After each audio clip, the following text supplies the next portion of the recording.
Geronimo's Story of His Life by Geronimo. Part I. The Apaches.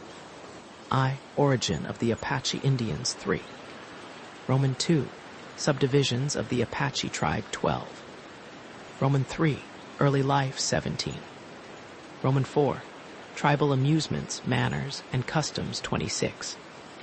V. The family 35. Part Roman 2. The Mexicans. VI. Cascalle 43. Roman 7. Fighting under difficulties 55. Roman 8. Raids that were successful 69. Roman 9. Varying fortunes 79. X. Other raids 86. Roman 11. Heavy fighting 98. Roman 12. Geronimo's mightiest battle 105. Part Roman 3. The White Men. Roman 13. Coming of the White Men 113. Roman 14. Greatest of Wrongs 116. Roman 15. Removals 126. Roman 16. In prison and on the warpath 131. Roman 17. The final struggle 139. Roman 18. Surrender of Geronimo 148. Roman 19. A prisoner of war 177. Part Roman 4. The Old and the New. Roman 20. Unwritten Laws of the Apaches 185. Roman 21. At the World's Fair 197. Roman 22. Religion 207. Roman 23. Hopes for the Future 213. List of illustrations. Geronimo frontispiece. How the book was made, facing page Roman 6. Dressed as in days of old age. Natchez, son of Cochise, hereditary chief of the Chiricahua Apaches. Natch was Geronimo's lieutenant during the protracted wars in Arizona 14. Last of the Bidonko Apache tribe, Tucklanen, Nedest, Nathaniel, Porico, White Horse 18. Work stock in Apache Corral 22. The Conquered Weapon 30. Apache Princess, daughter of Natch, chief of the Chiricahua Apaches 38. Geronimo, Chihuahua Nan, Loco, Ozone 46. Natch, his mother, his 2 wives and his children 50. Asadekluji, wife and children 66. Apache Scouts Natch, Goody, John Loco, Porico, Jason. Asadekluji, Kelburn, Sam, Hugh. Captain Sayers 70. 3 Apache chieftains Natch, son of Koch. Asa, son of Woe, Charlie, son of Victoria 80. Apache Camp 86. Apache Mission Valley of Medicine Creek. Fort Sill, Military Reservation 96. Asadekluji, official interpreter for Geronimo, son of Woe, chief of the Nedni Apaches. Chief elect to succeed Geronimo at the latter's death. 100. Geronimo, Apache War Chief 100. Lone Wolf, Chief of Kiowas. Geronimo, Apache War Chief 108. Quanah Parker, Chief of Comanche Indians 118. Gatibo, War Chief, Kiowa Indians 144. Keita and Nati, Apache Scouts who were with General Lawton 152. Emma Tucklonen 162. W.F. Melton, at whose camp in Skeleton Canyon Geronimo surrendered 172. Chihuahua and family 190. Mrs. Asadekluji, niece of Geronimo and daughter of Chihuahua, a famous Apache chieftain 200. Eva Geronimo, Geronimo's youngest daughter, 16 years old 200. Ready for church 210. Introductory. I first met Geronimo in the summer of 1904, when I acted for him as interpreter of English into Spanish, and vice versa, in selling a war bonnet. After that, he always had a pleasant word for me when we met, but never entered into a general conversation with me until he learned that I had once been wounded by a Mexican. As soon as he was told of this, he came to see me and expressed freely his opinion of the average Mexican and his aversion to all Mexicans in general. I invited him to visit me again, which he did, and upon his invitation, I visited him at his teepee in the Fort Sill military reservation. In the summer of 1905, Dr. J. M. Greenwood, superintendent of schools at Kansas City, Missouri, visited me, and I took him to see the chief. Geronimo was quite formal and reserved until Dr. Greenwood said, "I am a friend of General Howard, whom I have heard speak of you." "Come," said Geronimo, and led the way to a shade, had seats brought for us, put on his war bonnet, and served watermelon at El Apache cut in big chunks, while he talked freely and cheerfully. When we left, he gave us a pressing invitation to visit him again. In a few days, the old chief came to see me and asked about my father. I said, "You mean the old gentleman from Kansas City. He has returned to his home." "He is your father," said Geronimo. "No," I said. "My father died 25 years ago. Dr. Greenwood is only my friend." After a moment's silence, the old Indian spoke again, this time in a tone of voice intended to carry conviction, or at least to allow no further discussion. "Your natural father is dead. This man has been your friend and advisor from youth. By adoption, he is your father. Tell him he is welcome to come to my home at any time." It was of no use to explain any more, for the old man had determined not to understand my relation to Dr. Greenwood, except in accordance with Indian customs, and I let the matter drop. In the latter part of that summer, I asked the old chief to allow me to publish some of the things he had told me, but he objected, saying, however, that if I would pay him, and if the officers in charge did not object, he would tell me the whole story of his life. I immediately called at the Fort Sill, and asked the officer in charge, Lieutenant Purington, for permission to write the life of Geronimo. I was promptly informed that the privilege would not be granted.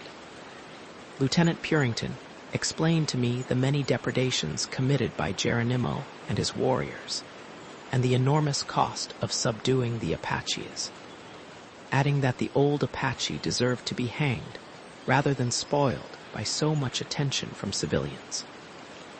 A suggestion from me that our government had paid many soldiers and officers to go to Arizona and kill Geronimo and the Apaches, and that they did not seem to know how to do it, did not prove very gratifying to the pride of the regular army officer, and I decided to seek elsewhere for permission. Accordingly, I wrote to President Roosevelt that here was an old Indian who had been held a prisoner of war for 20 years and had never been given a chance to tell his side of the story, and asked that Geronimo be granted permission to tell for publication, in his own way, the story of his life, and that he be guaranteed that the publication of his story would not affect unfavorably the Apache prisoners of war. By return mail, I received word that the authority had been granted. In a few days, I received word from Fort Sill that the President had ordered the officer in charge to grant permission as requested. An interview was requested that I might receive the instructions of the War Department. When I went to Fort Sill, the officer, command handed me the following brief, which constituted my instructions. Lawton, Oklahoma, Aug. 12th, 1905. Geronimo Apache Chief S.M. Barrett supped schools. Letter to the President stating that above-mentioned desires to tell his life story, that it may be published, and requests permission to tell it in his own way, and also desires assurance that what he has to say will in no way work a hardship for the Apache tribe. First endorsement, War Department, the Military Secretary's Office, Washington, August 25th, 1905. Respectfully referred, by direction of the Acting Chief of Staff, through Headquarters, Department of Texas, to the officer in charge of the Apache prisoners of war at Fort Sill, Oklahoma Territory, for remark and recommendation. Signed E.F. Ladd, Military Secretary. 2D Endorsement. Headquarters, Department of Texas, Military Secretary's Office, San Antonio, August 29, 1905. Respectfully transmitted to First Lieut. George A. Purington, 8th Cavalry, in charge of Apache prisoners. Throw Commanding Officer, Fort Sill, O.T. By command of Brigadier General Lee. Signed C. D. Roberts, Captain, 7th Infantry, Acting Military Secretary. 3D Endorsement. Fort Sill, O.T. Aug. 31st, 1905. Respectfully referred to First Lieut. G. A. Purington, 8th Cavalry, Officer in charge of Apache prisoners of war, for remark and recommendation. By order of Captain Dade. Signed James Longstreet, 1st, Lieut and SQDN, Edged 13th Cavalry, Adjutant. 4th Endorsement. Fort Sill, O.T., Sept. 2D, 1905. Respectfully returned to the Adjutant, Fort Sill, O.T. I can see no objection to Geronimo telling the story of his past life, providing he tells the truth. I would recommend that Mr. S. M. Barrett be held responsible for what is written and published. Signed Geo. A. Purington, 1st, Lieut, 8th Cavalry, in charge of Apache prisoners of war. 5th Endorsement. Fort Sill, O.T., Sept. 4th, 1905. Respectfully returned to the Military Secretary, Department of Texas, San Antonio, Texas, inviting attention to 4th endorsement hereon. It is recommended that the manuscript be submitted before publication to Lieut. Purington, who can pass upon the truth of the story. Signed A. L. Dade, Captain, 13th Cavalry, Commanding. 6th Endorsement. Headquarters, Department of Texas, San Antonio, September 8, 1905. Respectfully returned to the Military Secretary, War Department, Washington, D.C. Inviting attention to the preceding endorsement hereon, which is concurred in. Signed J. M. Lee, Brigadier General, Commanding. 7th Endorsement. War Department, Office of the Chief of Staff, Washington, September 13, 1905.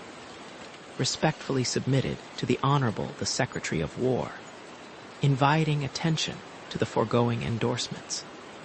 Signed J. C. Bates, Major General, Acting Chief of Staff. 8th Endorsement. War Department, September 15, 1905. Respectfully returned to the Acting Chief of Staff to grant the necessary authority in this matter through official channels, with the express understanding that the manuscript of the book shall be submitted to him before publication. Upon receipt of such manuscript, the Chief of Staff will submit it to such person as he may select as competent to make a proper and critical inspection of the proposed. Publication. Signed Robert Shaw Oliver, Acting Secretary of War. 9th Endorsement. War Department, the Military Secretary's Office, Washington, September 18, 1905. Respectfully returned, by direction of the Acting Chief of Staff, to the Commanding General, Department of Texas, who will give the necessary instructions for carrying out the directions of the Acting Secretary of War, contained in the 8th endorsement. It is desired that Mr. Barrett be advised accordingly. Signed Henry P. McCain, Military Secretary. 10th Endorsement. Headquarters Department of Texas, Military Secretary's Office, San Antonio, September 23, 1905. Respectfully referred to the Commanding Officer, Fort Sill, Oklahoma Territory, who will give the necessary instructions for carrying out the direction of the Acting Secretary of War, contained in the 8th endorsement hereon. This paper will be shown and fully explained to Mr. Barrett. and then returned to these headquarters. By order of Colonel Hughes. Signed Geo, Van Horn Mosley 1st, Lute, 1st Cavalry Aide-de-Camp, Acting Military Secretary. Early in October, I secured the services of an educated Indian, Asadekluji, son of Woe, chief of the Nedni Apaches, as interpreter, and the work of compiling the book began. Geronimo refused to talk when a stenographer was present, or to wait for corrections or questions when telling the story.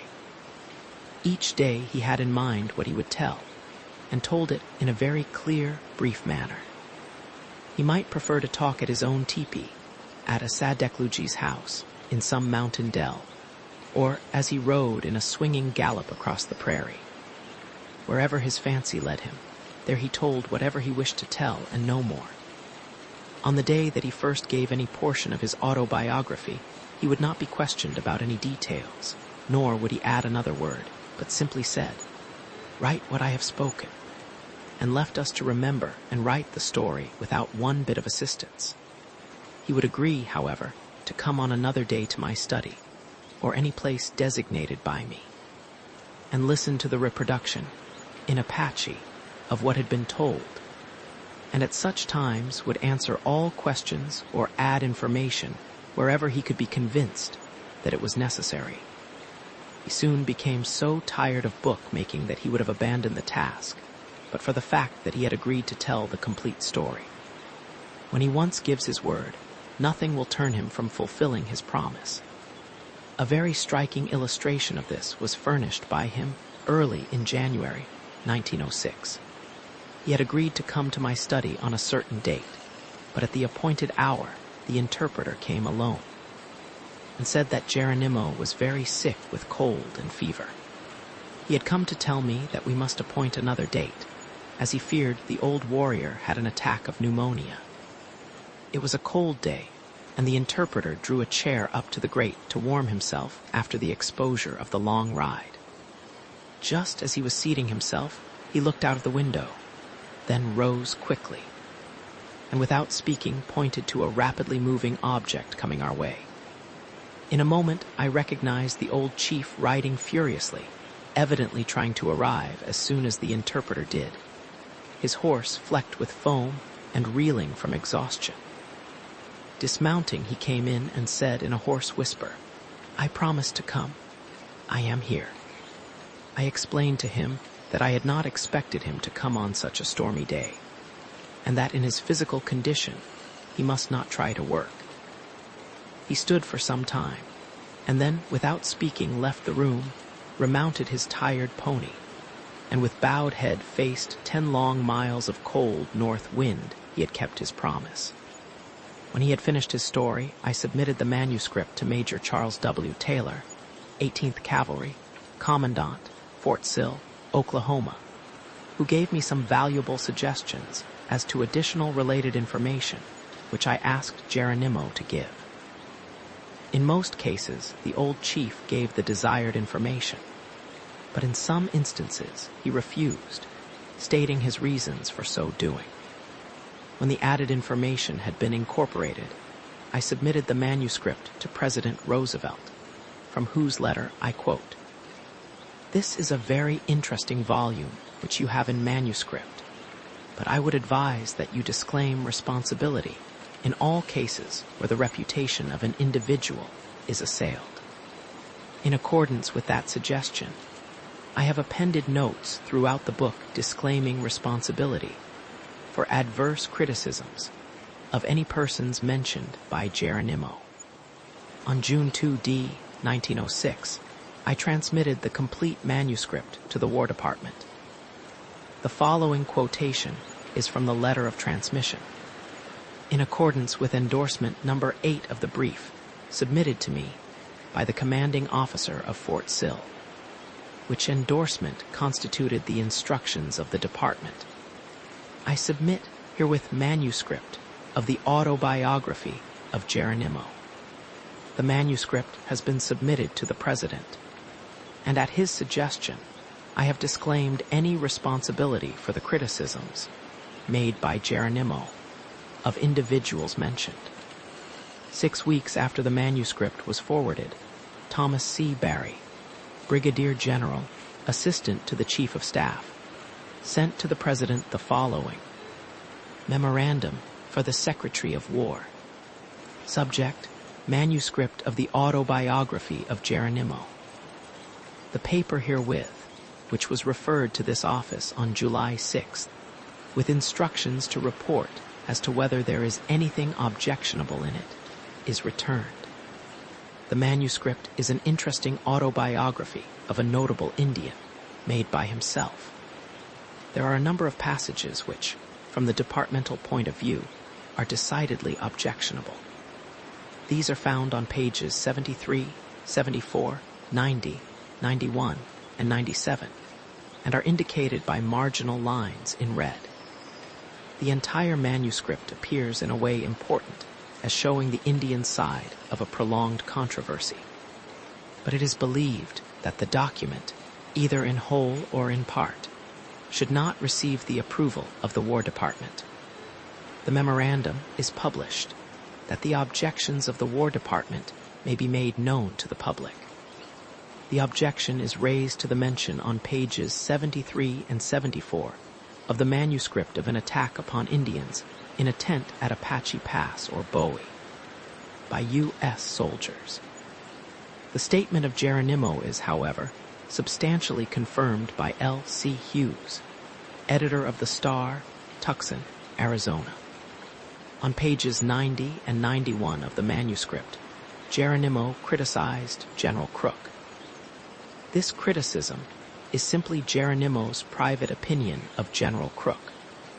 We deem it a personal matter and leave it without comment, as it in no way concerns the history of the Apaches. On page 97 of the manuscript, Geronimo accuses General Miles of bad faith. Of course, General Miles made the treaty with the Apaches, but we know very well that he is not responsible for the way the government subsequently treated the prisoners of war. However, Geronimo cannot understand this and fixes upon General Miles the blame for what he calls unjust treatment.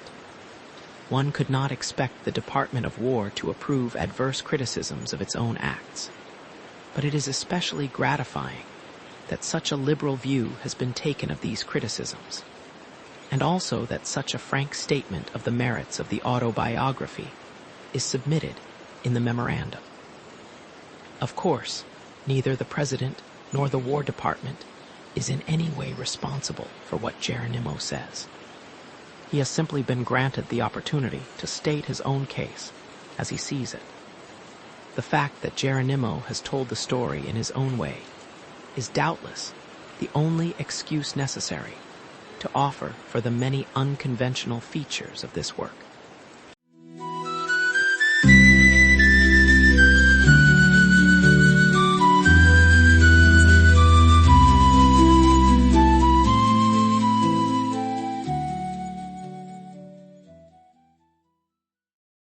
Part 1.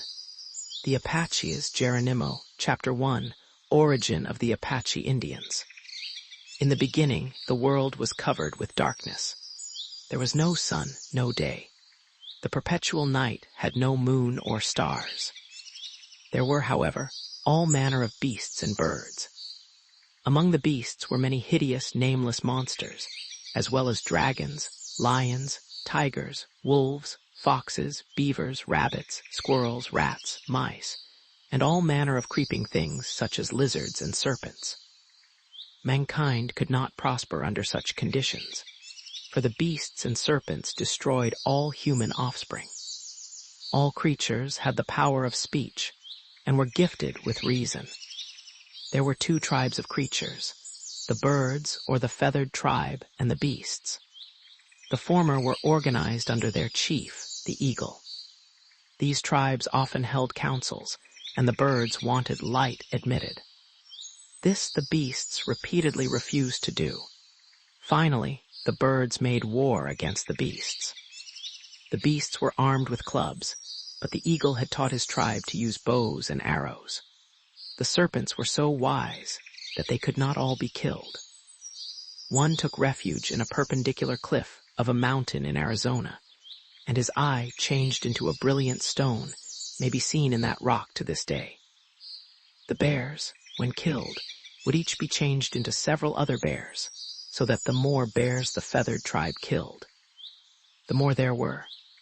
The dragon could not be killed either, for he was covered with 4 coats of horny scales, and the arrows would not penetrate these.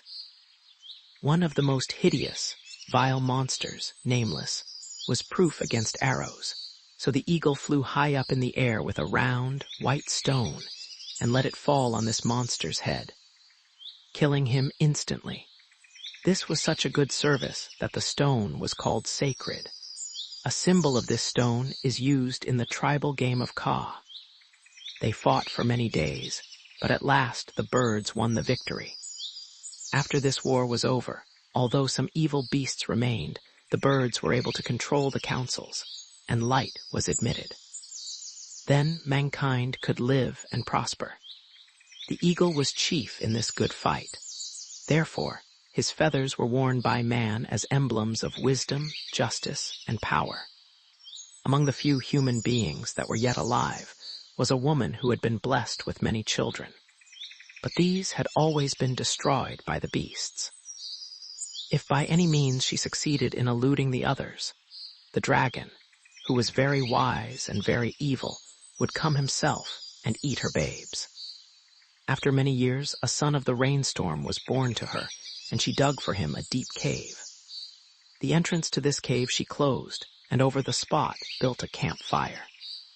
This concealed the babe's hiding place and kept him warm. Every day she would remove the fire and descend into the cave, where the child's bed was, to nurse him. Then she would return and rebuild the campfire. Frequently the dragon would come and question her, but she would say, "I have no more children. You have eaten all of them." When the child was larger, he would not always stay in the cave, for he sometimes wanted to run and play. Once the dragon saw his tracks. Now this perplexed and enraged the old dragon, for he could not find the hiding place of the boy. But he said that he would destroy the mother if she did not reveal the child's hiding place. The poor mother was very much troubled. She could not give up her child, but she knew the power and cunning of the dragon. Therefore she lived in constant fear. Soon after this, the boy said that he wished to go hunting. The mother would not give her consent. She told him of the dragon, the wolves, and the serpents, but he said, "Tomorrow I go."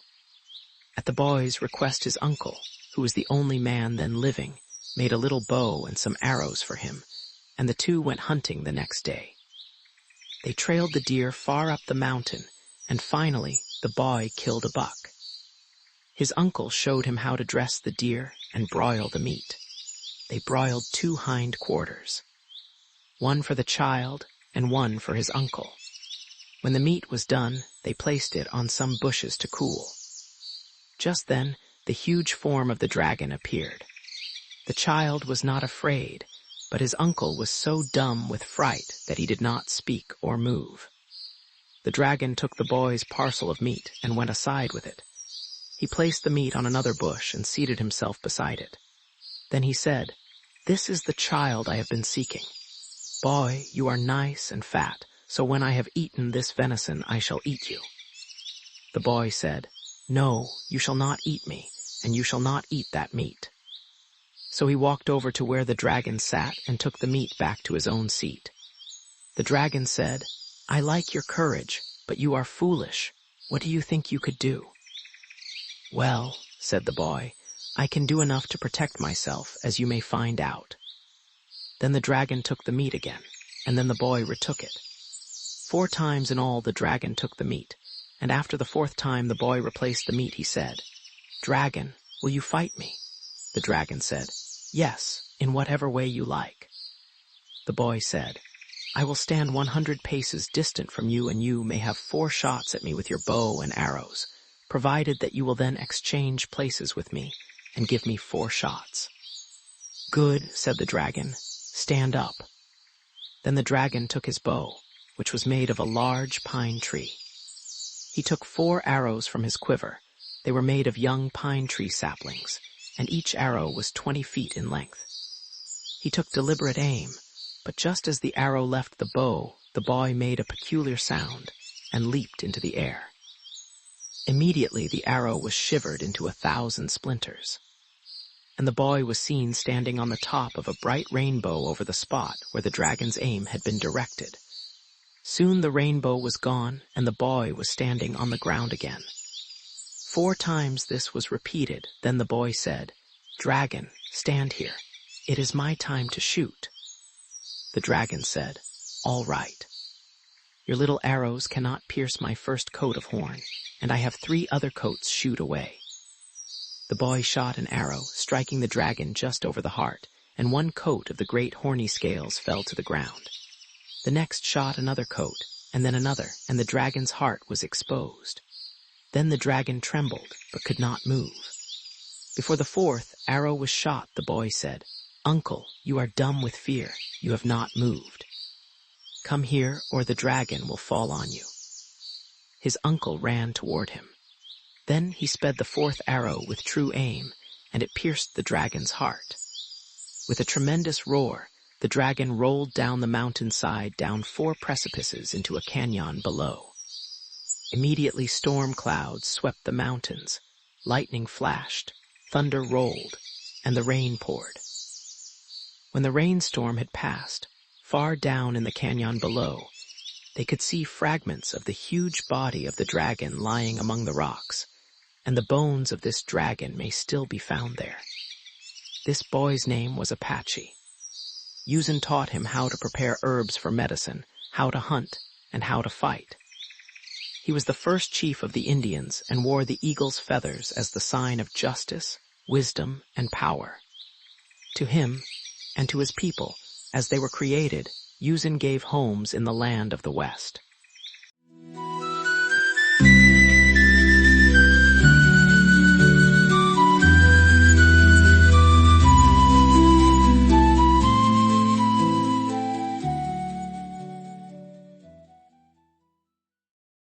Chapter 2. Subdivisions of the Apache tribe. The Apache Indians are divided into 6 subtribes. To one of these, the Bidonkohi, I belong. Our tribe inhabited that region of mountainous country, which lies west from the east line of Arizona, and south from the headwaters of the Gila River. East of us lived the Kaihenni Ojo Kaliant, hot springs Apaches. Our tribe never had any difficulty with them. Victoria, their chief, was always a friend to me. He always helped our tribe when we asked him for help. He lost his life in the defense of the rights of his people. He was a good man and a brave warrior. His son Charlie now lives here in this reservation with us. North of us lived the White Mountain Apaches. They were not always on the best of terms with our tribe, yet we seldom had any war with them. I knew their chief, Hashkai'ila, personally, and I considered him a good warrior. Their range was next to that of the Navajo Indians, who were not of the same blood as the Apaches. We held councils with all Apache tribes, but never with the Navajo Indians. However, we traded with them and sometimes visited them. To the west of our country ranged the Kaiehen Apaches. They had 2 chiefs within my time, Ko-Siru and Ko-Dahuya. They were friendly, but not intimate with our tribe. South of us lived the Chokanen, Kairikahua Apaches, whose chief in the old days was Coachise and later his son Nach. This tribe was always on the most friendly terms with us. We were often in camp and on the trail together. Nach, who was my companion in arms, is now my companion in bondage. To the south and west of us lived the Nedni Apaches. Their chief was Woe, called by the Mexicans Capitan Woe. They were our firm friends. The land of this tribe lies partly in Old Mexico and partly in Arizona. Woe and I often camped and fought side by side as brothers. My enemies were his enemies, my friends his friends. He is dead now, but his son Assad is interpreting this story for me. Still the 4 tribes, Bidonko, Chakonin, Chihen, and Nedni, who were fast friends in the days of freedom, cling together as they decrease in number. Only the destruction of all our people would dissolve our bonds of friendship. We are vanishing from the earth, yet I cannot think we are useless or Yuuzhan would not have created us. He created all tribes of men and certainly had a righteous purpose in creating each. For each tribe of men Yuuzhan created, he also made a home. In the land created for any particular tribe, he placed whatever would be best for the welfare of that tribe. When Yuuzhan created the Apaches, he also created their homes in the west. He gave to them such grain, fruits, and game as they needed to eat. To restore their health when disease attacked them, he made many different herbs to grow. He taught them where to find these herbs and how to prepare them for medicine. He gave them a pleasant climate, and all they needed for clothing and shelter was at hand. Thus it was in the beginning, the Apaches and their homes each created for the other by Yuuzhan himself. When they are taken from these homes, they sicken and die. How long will it be until it is said, there are no Apaches?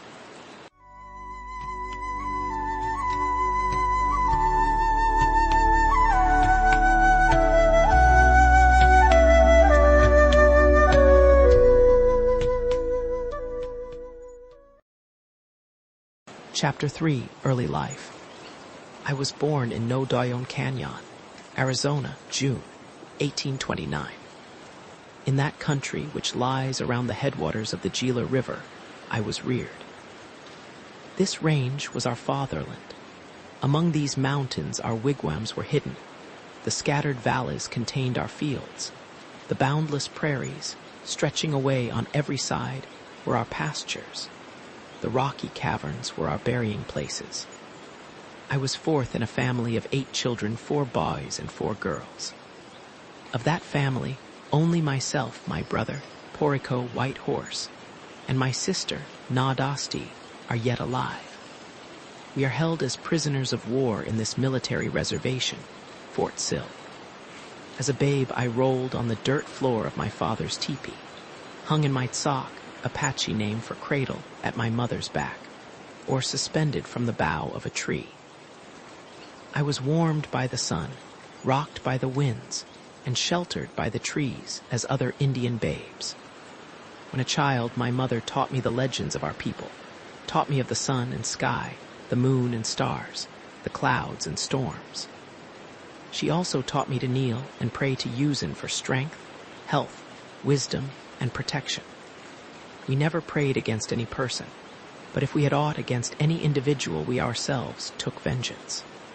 We were taught that Yuuzhan does not care for the petty quarrels of men. My father had often told me of the brave deeds of our warriors, of the pleasures of the chase, and the glories of the warpath.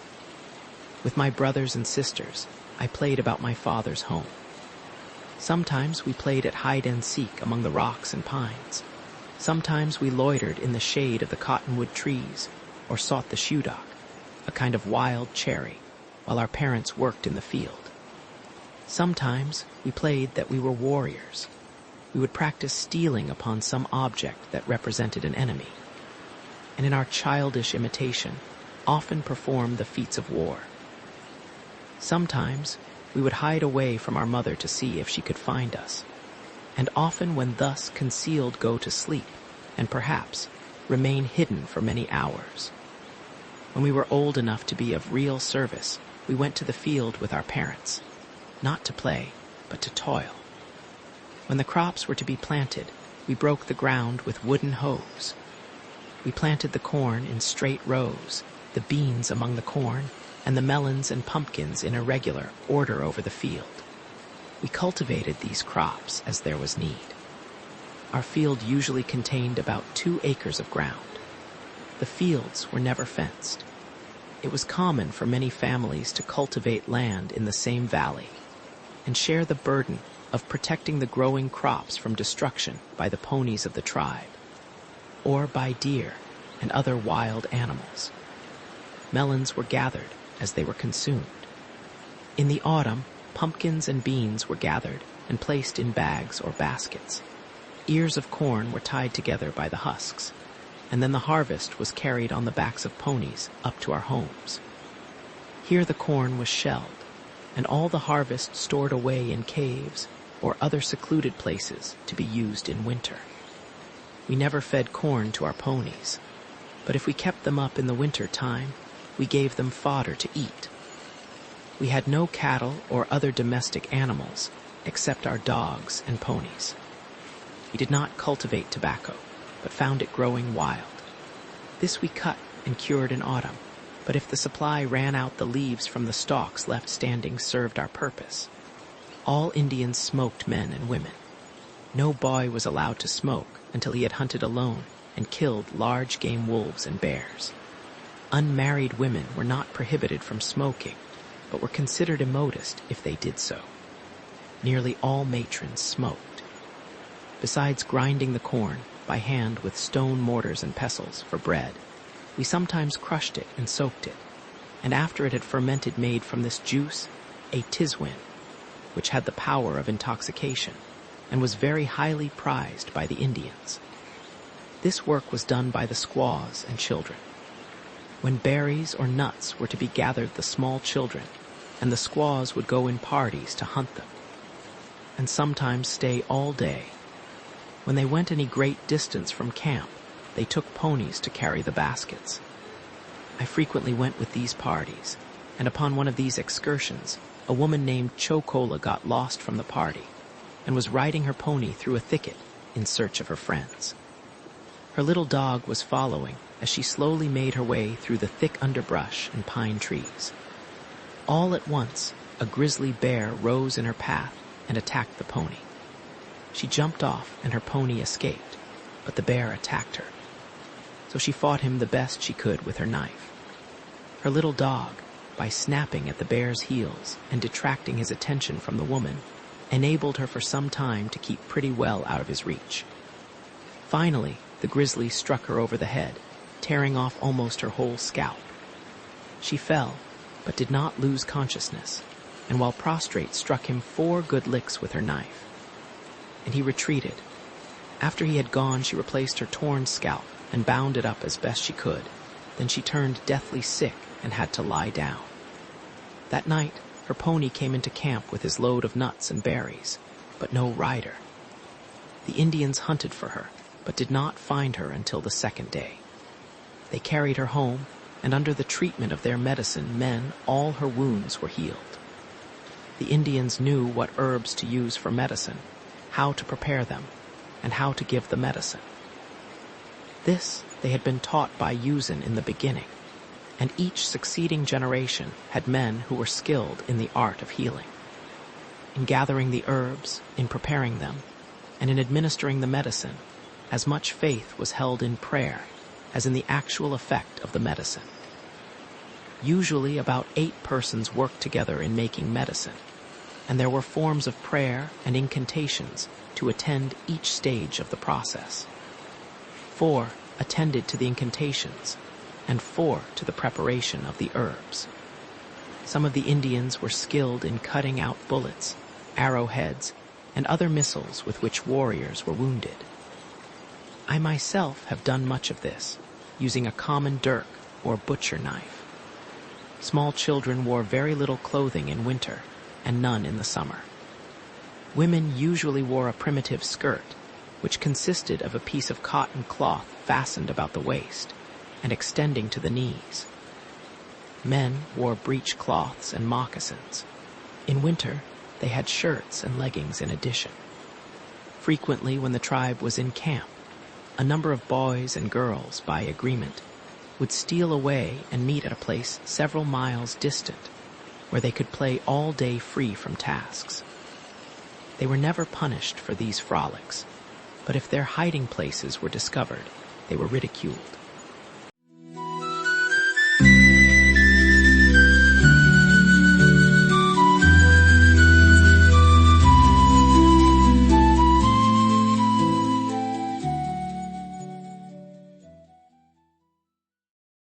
Chapter 4, Tribal Amusements, Manners, and Customs. To celebrate each noted event, a feast and dance would be given. Perhaps only our own people, perhaps neighboring tribes would be invited. These festivities usually lasted for about 4 days. By day we feasted, by night under the direction of some chief we danced. The music for our dance was singing led by the warriors, and accompanied by beating the esadadidni, buckskin on a hoop. No words were sung, only the tones. When the feasting and dancing were over, we would have horse races, foot races, wrestling, jumping, and all sorts of games, gambling. Among these games, the most noted was the tribal game of ka, foot. It is played as follows. 4 moccasins are placed about 4 feet apart in holes in the ground, dug in a row on one side of the camp, and on the opposite side, a similar parallel row. At night, a campfire is started between these 2 rows of moccasins, and the players are arranged on sides, 1 or any number on each side. The score is kept by a bundle of sticks, from which each side takes a stick for every point won. First, one side takes the bone, puts up blankets between the 4 moccasins and the fire, so that the opposing team cannot observe their movements, and then begin to sing the legends of creation. The side having the bone represents the feathered tribe. The opposite side represents the beasts. The players representing the birds do all the singing. And while singing, hide the bone in one of the moccasins. Then the blankets are thrown down. They continue to sing, but as soon as the blankets are thrown down, the chosen player from the opposing team, armed with a war club, comes to their side of the campfire, and with his club strikes the moccasin in which he thinks the bone is hidden. If he strikes the right moccasin, his side gets the bone, and in turn represents the birds, while the opposing team must keep quiet and guess in turn. There are only 4 plays, 3 that lose, and 1 that wins. When all the sticks are gone from the bundle, the side having the largest number of sticks is counted winner. This game is seldom played except as a gambling game, but for that purpose, it is the most popular game known to the tribe. Usually the game lasts 4 or 5 hours. It is never played in daytime. After the games are all finished, the visitors say, "We are satisfied," and the camp is broken up. I was always glad when the dances and feasts were announced. So were all the other young people. Our life also had a religious side. We had no churches, no religious organizations, no Sabbath day, no holidays, and yet we worshiped. Sometimes the whole tribe would assemble to sing and pray, sometimes a smaller number, perhaps only 2 or 3. The songs had a few words, but were not formal. The singer would occasionally put in such words as he wished instead of the usual tone sound. Sometimes we prayed in silence. Sometimes each one prayed aloud. Sometimes an aged person prayed for all of us. At other times, one would rise and speak to us of our duties to each other and to Yuuzhan. Our services were short. When disease or pestilence abounded, we were assembled and questioned by our leaders to ascertain what evil we had done and how Yuuzhan could be satisfied. Sometimes sacrifice was deemed necessary. Sometimes the offending one was punished.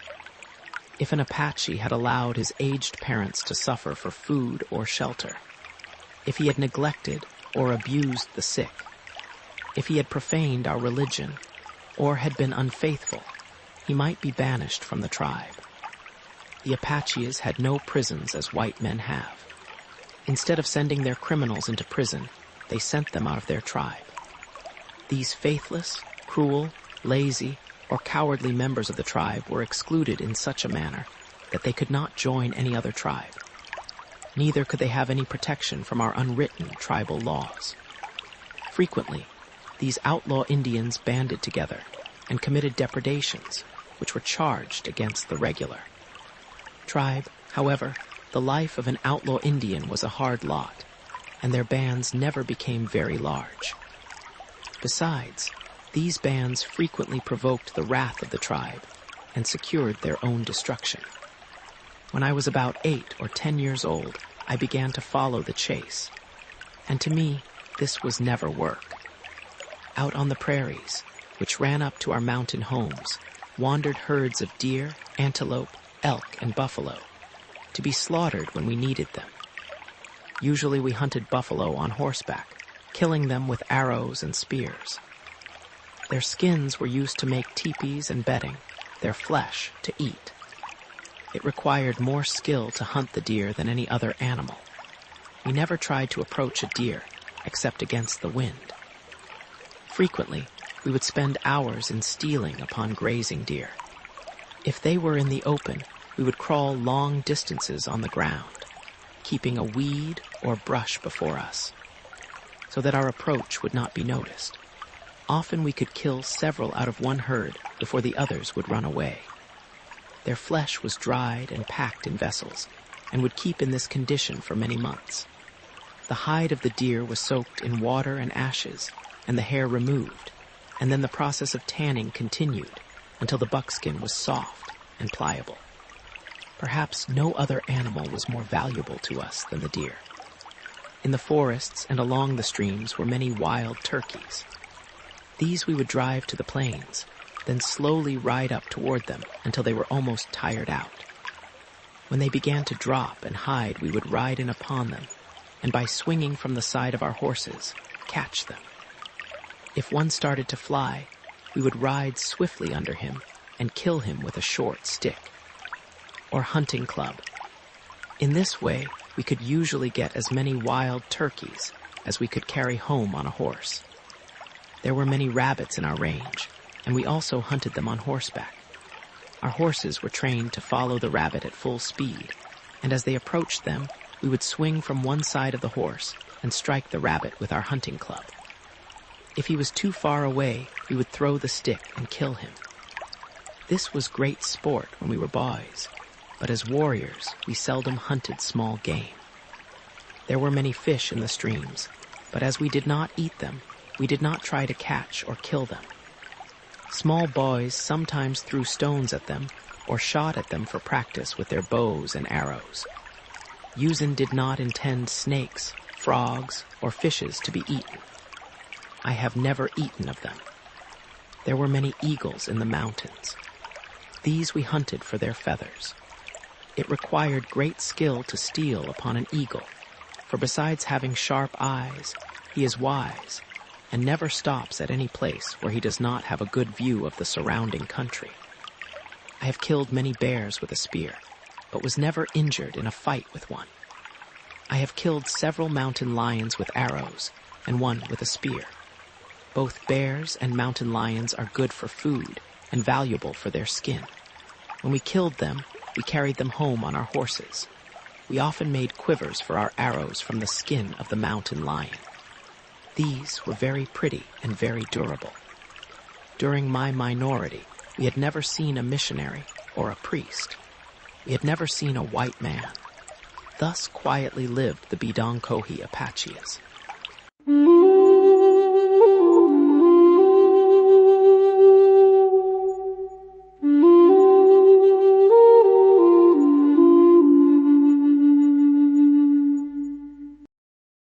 Chapter 5, The Family. My grandfather, Mako, had been our chief. I never saw him, but my father often told me of the great size, strength, and sagacity of this old warrior. Their principal wars had been with the Mexicans. They had some wars with other tribes of Indians also, but were seldom at peace for any great length of time with the Mexican towns. Mako died when my father was but a young warrior, and Mangus Colorado became chief of the Bidonko Apaches. When I was but a small boy, my father died, after having been sick for some time. When he passed away, carefully the watchers closed his eyes. Then they arrayed him in his best clothes, painted his face afresh, wrapped a rich blanket around him, saddled his favorite horse, bore his arms in front of him, and led his horse behind, repeating in wailing tones his deeds of valor as they carried his body to a cave in the mountain. Then they slew his horses, and we gave away all of his other property, as was customary in our tribe, after which his body was deposited in the cave, his arms beside him. His grave is hidden by piles of stone. Wrapped in splendor, he lies in seclusion, and the winds in the pines sing a low requiem over the dead warrior. After my father's death, I assumed the care of my mother. She never married again, although according to the customs of our tribe, she might have done so immediately after his death. Usually, however, the widow who has children remains single after her husband's death for 2 or 3 years. But the widow without children marries again immediately. After a warrior's death, his widow returns to her people and may be given away or sold by her father or brothers. My mother chose to live with me, and she never desired to marry again. We lived near our old home, and I supported her. In 1846, being 17 years of age, I was admitted to the Council of the Warriors. Then I was very happy, for I could go wherever I wanted and do whatever I liked. I had not been under the control of any individual, but the customs of our tribe prohibited me from sharing the glories of the warpath until the council admitted me. When opportunity offered after this, I could go on the warpath with my tribe. This would be glorious. I hoped soon to serve my people in battle. I had long desired to fight with our warriors. Perhaps the greatest joy to me was that now I could marry the fair Alope, daughter of Nopo So. She was a slender, delicate girl, but we had been lovers for a long time. So, as soon as the council granted me these privileges, I went to see her father concerning our marriage. Perhaps our love was of no interest to him. Perhaps he wanted to keep Alope with him, for she was a dutiful daughter. At any rate, he asked many ponies for her. I made no reply, but in a few days appeared before his wigwam with the herd of ponies and took with me Alope. This was all the marriage ceremony necessary in our tribe. Not far from my mother's teepee, I had made for us a new home. The teepee was made of buffalo hides, and in it were many bear robes, lion hides, and other trophies of the chase, as well as my spears, bows, and arrows. Alope had made many little decorations of beads and drawn work on buckskin, which she placed in our teepee. She also drew many pictures on the walls of our home. She was a good wife. But she was never strong. We followed the traditions of our fathers and were happy. 3 children came to us, children that played, loitered, and worked as I had done.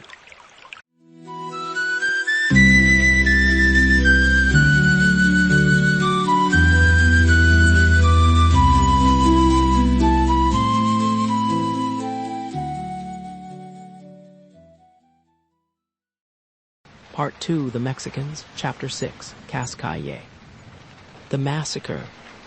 In the summer of 1858, being at peace with the Mexican towns, as well as with all the neighboring Indian tribes, we went south into Old Mexico to trade. Our whole tribe, Bedonko Apaches, went through Sonora toward Casa Grande, our destination. But just before reaching that place, we stopped at another Mexican town called by the Indians Cascaye. Here we stayed for several days, camping just outside the city. Every day we would go into town to trade, leaving our camp under the protection of a small guard, so that our arms, supplies, and women and children would not be disturbed during our absence. Late one afternoon, when returning from town, we were met by a few women and children who told us that Mexican troops from some other town had attacked our camp, killed all the warriors of the guard, captured all our ponies, secured our arms, destroyed our supplies, and killed many of our women and children. Quickly we separated, concealing ourselves as best we could until nightfall, when we assembled at our appointed place of rendezvous, a thicket by the river. Silently we stole in one by one. Sentinels were placed, and when all were counted, I found that my aged mother, my young wife, and my 3 small children were among the slain. There were no lights in camp, so without being noticed, I silently turned away and stood by the river. How long I stood there, I do not know. But when I saw the warriors arranging for a council, I took my place. That night I did not give my vote for or against any measure, but it was decided that as there were only 80 warriors left, and as we were without arms or supplies, and were furthermore surrounded by the Mexicans far inside their own territory, we could not hope to fight successfully. So our chief, Mangus Colorado, gave the order to start at once in perfect silence for our homes in Arizona, leaving the dead upon the field. I stood until all had passed. Hardly knowing what I would do, I had no weapon, nor did I hardly wish to fight, neither did I contemplate recovering the bodies of my loved ones, for that was forbidden. I did not pray, nor did I resolve to do anything in particular, for I had no purpose left. I finally followed the tribe silently, keeping just within hearing distance of the soft noise of the feet of the retreating Apaches. The next morning, some of the Indians killed a small amount of game, and we halted long enough for the tribe to cook and eat when the march was resumed. I had killed no game and did not eat. During the first march, as well as while we were camped at this place, I spoke to no one, and no one spoke to me. There was nothing to say. For 2 days and 3 nights we were on forced marches, stopping only for meals. Then we made a camp near the Mexican border, where we rested 2 days. Here I took some food and talked with the other Indians who had lost in the massacre, but none had lost as I had, for I had lost all. Within a few days we arrived at our own settlement. There were the decorations that Elope had made, and there were the playthings of our little ones. I burned them all, even our teepee. I also burned my mother's teepee and destroyed all her property. I was never again contented in our quiet home. True, I could visit my father's grave, but I had vowed vengeance upon the Mexican troopers who had wronged me, and whenever I came near his grave or saw anything to remind me of former happy days, my heart would ache for revenge upon Mexico.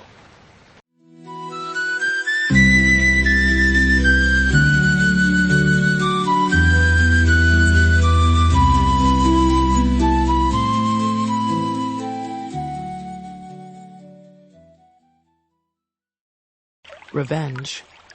As soon as we had again collected some arms and supplies, Mangus Colorado, our chief, called a council and found that all our warriors were willing to take the warpath against Mexico. I was appointed to solicit the aid of other tribes in this war. When I went to the Chaconan, Kairikahua, Apaches, Kotchais, their chief, called a council at early dawn. Silently, the warriors assembled at an open place in a mountain dell and took their seats on the ground, arranged in rows according to their ranks. Silently, they sat smoking. At a signal from the chief, I arose and presented my cause as follows. Kinsmen, you have heard what the Mexicans have recently done without cause. You are my relatives' uncles, cousins, brothers. We are men the same as the Mexicans are. We can do to them what they have done to us. Let us go forward and trail them. I will lead you to their city. We will attack them in their homes. I will fight in the front of the battle. I only ask you to follow me to avenge this wrong done by these Mexicans. Will you come? It is well, you will all come. Remember the rule in war: men may return or they may be killed. If any of these young men are killed, I want no blame from their kinsmen, for they themselves have chosen to go. If I am killed, no one need mourn for me. My people have all been killed in that country, and I, too, will die if need be. I returned to my own settlement, reported this success to my chieftain, and immediately departed to the southward into the land of the Nedni Apaches. Their chief, Woe, heard me without comment, but he immediately issued orders for a council, and when all were ready gave a sign that I might speak. I addressed them as I had addressed the Chaconan tribe, and they also promised to help us. It was in the summer of 1859, almost a year from the date of the massacre of Casquier, that these 3 tribes were assembled on the Mexican border to go upon the warpath. Their faces were painted, the war bands fastened upon their brows, their long scalp locks ready for the hand and knife of the warrior who could overcome them. Their families had been hidden away in a mountain rendezvous near the Mexican border. With these families, a guard was posted and a number of places of rendezvous designated in case the camp should be disturbed. When all were ready, the chieftains gave command to go forward. None of us were mounted, and each warrior wore moccasins and also a cloth wrapped about his loins. This cloth could be spread over him when he slept, and when on the march would be ample protection as clothing. In battle, if the fight was hard, we did not wish much clothing.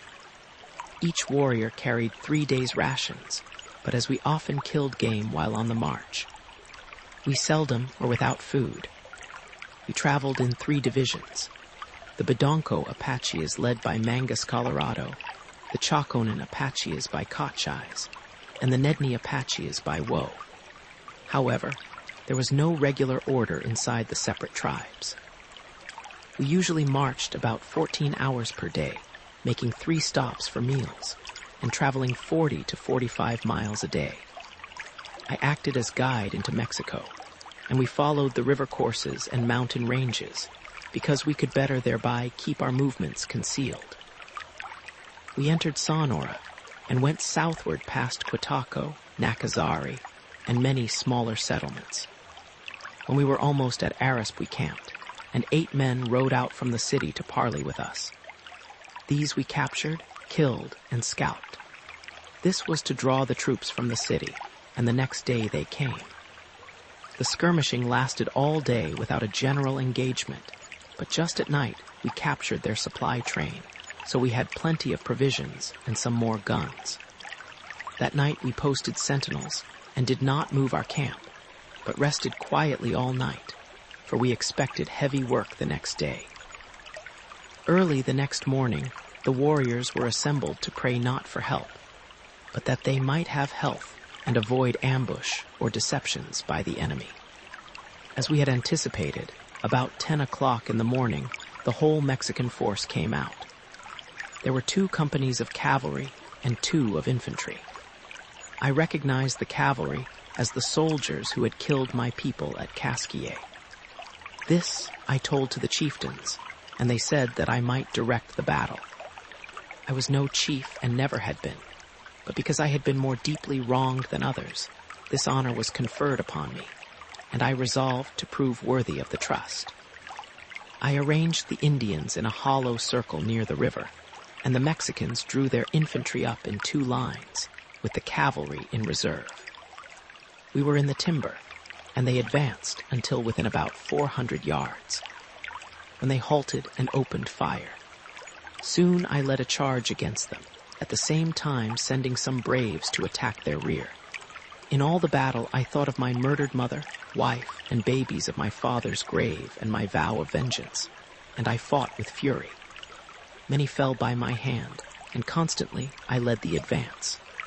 Many braves were killed. The battle lasted about 2 hours. At the last 4, Indians were alone in the center of the field, myself and 3 other warriors. Our arrows were all gone, our spears broken off in the bodies of dead enemies. We had only our hands and knives with which to fight, but all who had stood against us were dead. Then 2 armed soldiers came upon us from another part of the field. They shot down 2 of our men, and we, the remaining 2, fled toward our own warriors. My companion was struck down by a saber, but I reached our warriors, seized a spear, and turned. The one who pursued me missed his aim and fell by my spear. With his saber, I met the trooper who had killed my companion, and we grappled and fell. I killed him with my knife and quickly rose over his body, brandishing his saber. Seeking for other troopers to kill, there were none, but the Apaches had seen. Over the bloody field, covered with the bodies of Mexicans, rang the fierce Apache war whoop.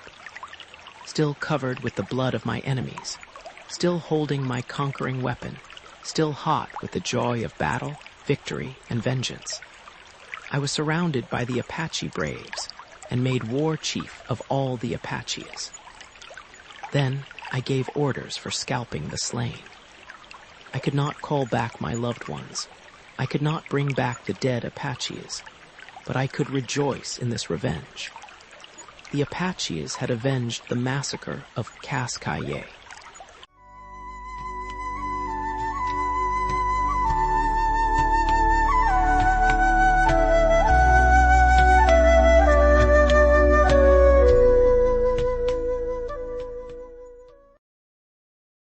Chapter 7. Fighting Under Difficulties. All the other Apaches were satisfied after the Battle of Cascaye, but I still desired more revenge. For several months, we were busy with the chase and other peaceful pursuits. Finally, I succeeded in persuading two others warriors, Apache and Kodani, to go with me to invade the Mexican country. We left our families with the tribe and went on the warpath. We were on foot and carried 3 days' rations. We entered Mexico on the north line of Sonora and followed the Sierra de Antunez Mountains to the south end of the range. Here we decided to attack a small village. I do not know the name of this village. At daylight, we approached from the mountains. 5 horses were hitched outside. We advanced cautiously. But just before we reached the horses, the Mexicans opened fire from the houses.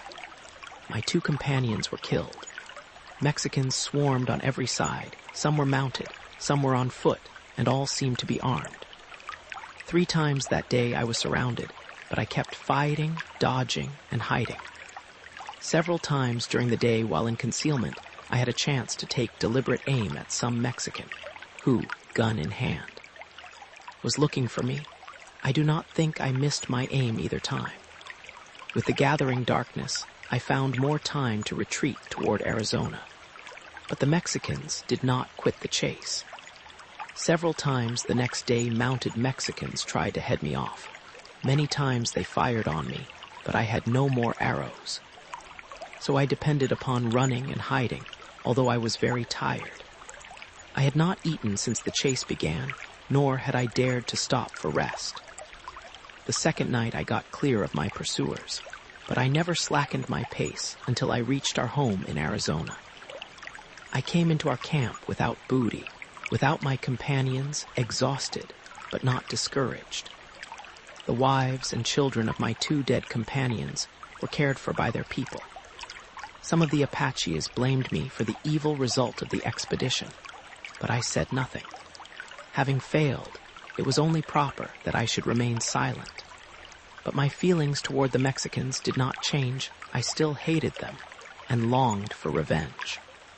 I never ceased to plan for their punishment, but it was hard to get the other warriors to listen to my proposed raids. In a few months after this last adventure, I persuaded 2 other warriors to join me in raiding the Mexican frontier. On our former raid, we had gone through the Nedni Apache's range into Sonora. This time, we went through the country of the Choconen and entered the Sierra Madre Mountains. We traveled south, secured more rations, and prepared to begin our raids. We had selected a village near the mountains which we intended to attack at daylight. While asleep that night, Mexican scouts discovered our camp and fired on us, killing 1 warrior. In the morning, we observed a company of Mexican troops coming from the south. They were mounted and carried supplies for a long journey.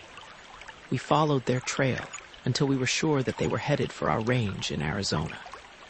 Then we hurried past them and in 3 days reached our own settlement. We arrived at noon, and that afternoon, about 3 o'clock, these Mexican troops attacked our settlement. Their first volley killed 3 small boys. Many of the warriors of our tribe were away from home, but the few of us who were in camp were able to drive the troops out of the mountains before night. We killed 8 Mexicans and lost 5 2 warriors and 3 boys. The Mexicans rode due south in full retreat. 4 warriors were detailed to follow them, and in 3 days these trailers returned, saying that the Mexican cavalry had left Arizona, going southward. We were quite sure they would not return soon. Soon after this, in the summer of 1860, I was again able to take the warpath against the Mexicans, this time with 25 warriors. We followed the trail of the Mexican troops last mentioned and entered the Sierra de Sahuaripa Mountains. The second day in these mountains, our scouts discovered mounted Mexican troops. There was only one company of cavalry in this command, and I thought that by properly surprising them, we could defeat them. We ambushed the trail over which they were to come. This was at a place where the whole company must pass through a mountain defile. We reserved fire until all of the troops had passed through. Then the signal was given. The Mexican troopers, seemingly without a word of command, dismounted and placing their horses on the outside of the company for breastworks, made a good fight against us.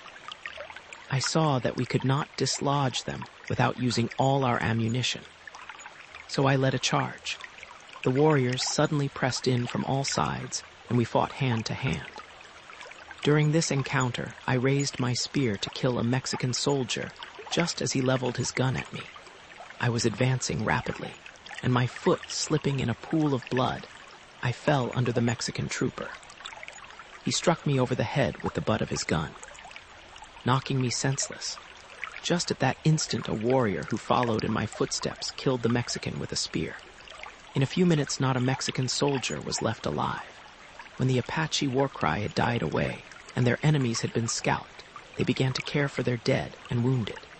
I was found lying unconscious where I had fallen. They bathed my head in cold water and restored me to consciousness.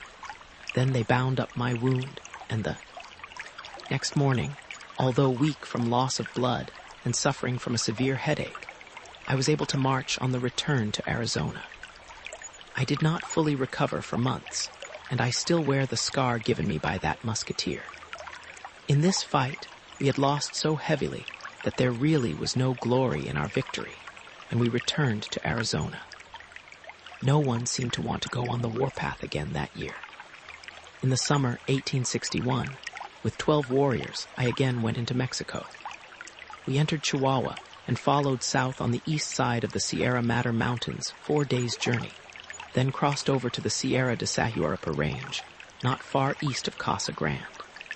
Here we rested one day and sent out scouts to reconnoiter. They reported pack trains camped 5 miles west of us. The next morning, just at daybreak. As these drivers were starting with their mule pack train, we attacked them. They rode away for their lives, leaving us the booty. The mules were loaded with provisions, most of which we took home. 2 mules were loaded with side meat or bacon. This we threw away. We started to take these pack trains home, going northward through Sonora, but when near Casita, Mexican troops overtook us. It was at daybreak, and we were just finishing our breakfast. We had no idea that we had been pursued or that our enemies were near until they opened fire. At the first volley, a bullet struck me a glancing lick just at the lower corner of the left eye, and I fell unconscious. All the other Indians fled to cover. The Mexicans, thinking me dead, started in pursuit of the fleeing Indians. In a few moments, I regained consciousness and had started at full speed for the woods when another company coming up opened fire on me. Then the soldiers who had been chasing the other Indians turned, and I stood between 2 hostile companies, but I did not stand long. Bullets whistled in every direction and at close range to me. One inflicted a slight flesh wound on my side, but I kept running, dodging and fighting until I got clear of my pursuers. I climbed up a steep canyon where the cavalry could not follow. The troopers saw me, but did not dismount and try to follow. I think they were wise not to come on. It had been understood that in case of surprise with this booty, our place of rendezvous should be the Santa Beta Mountains in Arizona. We did not reassemble in Mexico, but traveled separately, and in 3 days we were encamped in our place of rendezvous. From this place, we returned home empty-handed. We had not even a partial victory to report. I again returned wounded, but I was not yet discouraged. Again, I was blamed by our people. And again, I had no reply. After our return, many of the warriors had gone on a hunt, and some of them had gone north to trade for blankets from the Navajo Indians. I remained at home trying to get my wounds healed. One morning, just at daybreak, when the squaws were lighting the camp fires to prepare breakfast, 3 companies of Mexican troops who had surrounded our settlement in the night opened fire. There was no time for fighting. Men, women, and children fled for their lives. Many women and children and a few warriors were killed, and 4 women were captured. My left eye was still swollen shut, but with the other I saw well enough to hit one of the officers with an arrow, and then make good my escape among the rocks. The troopers burned our teepees and took our arms, provisions, ponies, and blankets. Winter was at hand. There were not more than 20 warriors in camp at this time, and only a few of us had secured weapons during the excitement of the attack. A few warriors followed the trail of the troops as they went back to Mexico with their booty, but were unable to offer battle. It was a long, long time before we were again able to go on the warpath against the Mexicans. The 4 women who were captured at this time by the Mexicans were taken into Sonora, Mexico, where they were compelled to work for the Mexicans. After some years, they escaped to the mountains and started to find our tribe. They had knives which they had stolen from the Mexicans, but they had no other weapons. They had no blankets. So at night, they would make a little teepee by cutting brush with their knives and setting them up for the walls. The top was covered over with brush. In this temporary teepee, they would all sleep. One night when their campfire was low, they heard growling just outside the teepee. Francisco, the youngest woman of the party, about 17 years of age, started to build up the fire when a mountain lion crashed through the teepee and attacked her. The suddenness of the attack made her drop her knife, but she fought as best she could with her hand. She was no match for the lion, however.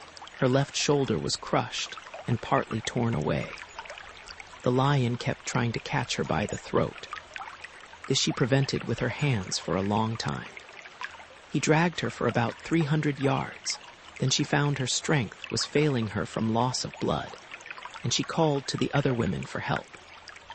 The lion had been dragging her by one foot, and she had been catching hold of his legs and of the rocks and underbrush to delay him. Finally, he stopped and stood over her. She again called her companions, and they attacked him with their knives and killed him. Then they dressed her wounds and nursed her in the mountains for about a month. When she was again able to walk, they resumed their journey and reached our tribe in safety. This woman, Francisco, was held as a prisoner of war with the other Apaches and died on the Fort Sill Reservation in 1892. Her face was always disfigured with those scars, and she never regained perfect use of her hands. The 3 older women died before we became prisoners of war. Many women and children were carried away at different times by Mexicans. Not many of them ever returned, and those who did underwent many hardships in order to be again united with their people. Those who did not escape were slaves to the Mexicans, or perhaps even more degraded. When warriors were captured by the Mexicans, they were kept in chains. 4 warriors who were captured once at a place north of Casa Grande, called by the Indians Honas, were kept in chains for a year and a half, when they were exchanged for Mexicans whom we had captured. We never chained prisoners or kept them in confinement, but they seldom got away. Mexican men, when captured, were compelled to cut wood and herd horses. Mexican women and children were treated as our own people.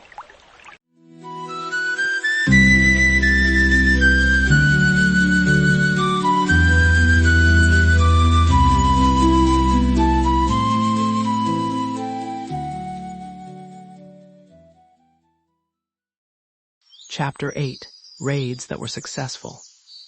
In the summer of 1862, I took 8 men and invaded Mexican territory.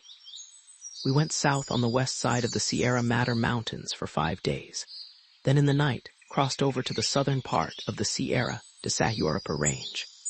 Here we again camped to watch for pack trains. About 10 o'clock next morning, 4 drivers mounted came past our camp with a pack mule train. As soon as they saw us, they rode for their lives, leaving us the booty. This was a long train and packed with blankets, calico, saddles, tinware, and loaf sugar. We hurried home as fast as we could with these provisions, and on our return, while passing through a canyon in the Santa Catalina range of mountains in Arizona, met a white man driving a mule-pack train. When we first saw him, he had already seen us, and was riding at full tilt up the canyon. We examined his train and found that his mules were all loaded with cheese. We put them in with the other train and resumed our journey. We did not attempt to trail the driver, and I am sure he did not try to follow us. In 2 days, we arrived at home. Then Mangus Colorado, our chief, assembled the tribe. We gave a feast, divided the spoils, and danced all night. Some of the pack mules were killed and eaten. This time after our return, we kept out scouts so that we would know if Mexican troops should attempt to follow us. On the 3rd day, our scouts came into camp and reported Mexican cavalry dismounted and approaching our settlement. All our warriors were in camp. Mangus Colorado took command of one division and I of the other. We hoped to get possession of their horses, then surround the troops in the mountains and destroy the whole company. This we were unable to do, for they, too, had scouts. However, within 4 hours after we started, we had killed 10 troopers with the loss of only 1 man, and the Mexican cavalry was in full retreat, followed by 30 armed Apaches, who gave them no rest until they were far inside the Mexican country. No more troops came that winter. For a long time, we had plenty of provisions, plenty of blankets, and plenty of clothing. We also had plenty of cheese and sugar. Another summer, 1863, I selected 3 warriors and went on a raid into Mexico. We went south into Sonora, camping in the Sierra de Sahuaripa Mountains. About 40 miles west of Casa Grande is a small village in the mountains called by the Indians Crasanas. We camped near this place and concluded to make an attack. We had noticed that just at midday, no one seemed to be stirring. So we planned to make our attack at the noon hour. The next day, we stole into the town at noon. We had no guns, but were armed with spears and bows and arrows. When the war whoop was given to open the attack, the Mexicans fled in every direction. Not one of them made any attempt to fight us. We shot some arrows at the retreating Mexicans, but killed only 1. Soon all was silent in the town, and no Mexicans could be seen. When we discovered that all the Mexicans were gone, we looked through their houses and saw many curious things. These Mexicans kept many more kinds of property than the Apaches did. Many of the things we saw in the houses we could not understand, but in the stores we saw much that we wanted. So we drove in a herd of horses and mules and packed as much provisions and supplies as we could on them. Then we formed these animals into a pack train and returned safely to Arizona. The Mexicans did not even trail us. When we arrived in camp, we called the tribe together and feasted all day. We gave presents to everyone. That night, the dance began, and it did not cease until noon the next day. This was perhaps the most successful raid ever made by us into Mexican territory. I do not know the value of the booty, but it was very great, for we had supplies enough to last our whole tribe for a year or more. In the fall of 1864, 20 warriors were willing to go with me on another raid into Mexico. These were all chosen men, well armed and equipped for battle. As usual, we provided for the safety of our families before starting on this raid. Our whole tribe scattered and then reassembled at a camp about 40 miles from the former place. In this way, it would be hard for the Mexicans to trail them, and we would know where to find our families when we returned. Moreover, if any hostile Indians should see this large number of warriors leaving our range, they might attack our camp. But if they found no one at the usual place, their raid would fail. We went south through the Chaconan Apache's range, entered Sonora, Mexico, at a point directly south of Tombstone, Arizona, and went into hiding in the Sierra de Antunez Mountains. We attacked several settlements in the neighborhood and secured plenty of provisions and supplies. After about 3 days, we attacked and captured a mule pack train at a place called by the Indians Pontoco. It is situated in the mountains due west, about 1 day's journey from Arisp. There were 3 drivers with this train. 1 was killed and 2 escaped. The train was loaded with mescal, which was contained in bottles held in wicker baskets.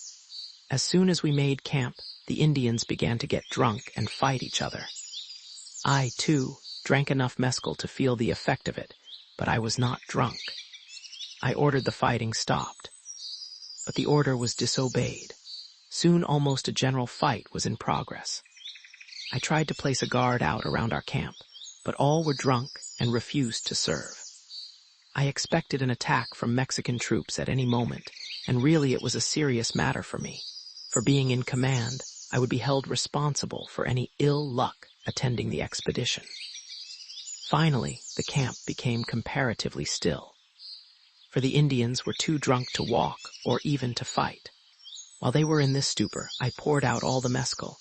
Then I put out all the fires and moved the pack mules to a considerable distance from camp. After this, I returned to camp to try to do something for the wounded. I found that only 2 were dangerously wounded. From the leg of one of these, I cut an arrowhead, and from the shoulder of another, I withdrew a spear point. When all the wounds had been cared for, I myself kept guard till morning. The next day, we loaded our wounded on the pack mules and started for Arizona. The next day, we captured cattle from a herd and drove them home with us. But it was a very difficult matter to drive cattle when we were on foot. Caring for the wounded and keeping the cattle from escaping made our journey tedious. But we were not trailed and arrived safely at home with all the booty. We then gave a feast and dance and divided the spoils. After the dance, we killed all the cattle and dried the meat. We dressed the hides, and then the dried meat was packed in between these hides and stored away. All that winter, we had plenty of meat. These were the first cattle we ever had. As usual, we killed and ate some of the mules. We had little use for mules, and if we could not trade them for something of value, we killed them. In the summer of 1865, with 4 warriors, I went again into Mexico. Heretofore, we had gone on foot. We were accustomed to fight on foot. Besides, we could more easily conceal ourselves when dismounted. But this time we wanted more cattle, and it was hard to drive them when we were on foot. We entered Sonora at a point southwest from Tombstone, Arizona, and followed the Sierra de Antunez Mountains to the southern limit. Then crossed the country as far south as the mouth of Yaqui River. Here we saw a great lake extending beyond the limit of sight. Then we turned north, attacked several settlements, and secured plenty of supplies. When we had come back northwest of Arisp, we secured about 60 head of cattle and drove them to our homes in Arizona.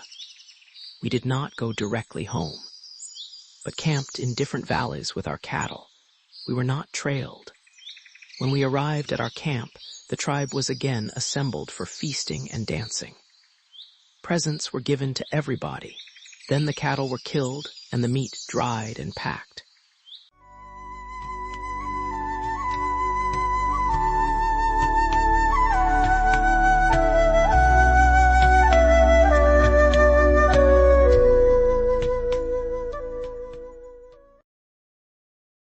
Chapter 9, Varying Fortunes. In the fall of 1865, with 9 other warriors, I went into Mexico on foot. We attacked several settlements south of Casa Grande and collected many horses and mules. We made our way northward with these animals through the mountains. When near Arisp, we made camp one evening, and thinking that we were not being trailed, turned loose the whole herd, even those we had been riding. They were in a valley surrounded by steep mountains. and we were camped at the mouth of this valley so that the animals could not leave without coming through our camp. Just as we had begun to eat our supper, our scouts came in and announced Mexican troops coming toward our camp. We started for the horses, but troops that our scouts had not seen were on the cliffs above us and opened fire. We scattered in all directions, and the troops recovered all our booty. In 3 days, we reassembled at our appointed place of rendezvous in the Sierra Madre Mountains in northern Sonora.